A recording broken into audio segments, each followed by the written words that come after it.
మంగళవారం మంచిది కాదు అని ఒక కుక్కని కన్విన్స్ చేయలేం. శ్రావణ శుక్రవారం రోజు స్నానం చేస్తే స్వర్గానికి వెళ్తావు అని ఒక కోతికి నచ్చ చెప్పలేం. ప్రపంచంలో ఏ జంతువు ఫిక్షనల్ స్టోరీస్ నమ్మవు, నిజాన్ని నమ్ముతాయి. కానీ ఈ బూడిది రాస్తే దెయ్యం రాదు అంటే మనం నమ్ముతాం. ఈ రాయి లోపల పెట్టుకో ప్రపంచాన్ని ఏళ్తామంటే మనం నమ్ముతాం. మనిషి మైగ్రేట్ అయిన నాడు బానే ఉన్నాడు. 7,000 సంవత్సరాల క్రితం వ్యవసాయం కనిపెట్టాడు. ఆ తర్వాత వేట మానేశాడు. ఇంటి చుట్టూ పంట, చేతిలో కంచం, పని తగ్గింది.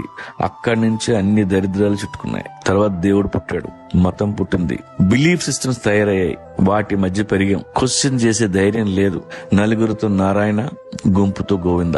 ఇప్పటికీ మైగ్రేషన్ లో ఉన్న అన్ని జంతువులు నిజంలో బతుకుతాయి. మైగ్రేషన్ ఆగిపోయిన మనం అబద్ధంలో బతుకుతున్నాం. ఫ్రీగా ప్లేట్లోకి అన్నం వచ్చిన రోజులు ఇలాగే ఉంటాం. కానీ వేటగాడు ఎప్పుడు అలర్ట్ గా ఉంటాడు. మీ వేట ఆపొద్దు, మీ ఊళ్ళో ఉండొద్దు, కడుపు నిండిన వాడి పక్కలో అసలు కూర్చోవద్దు.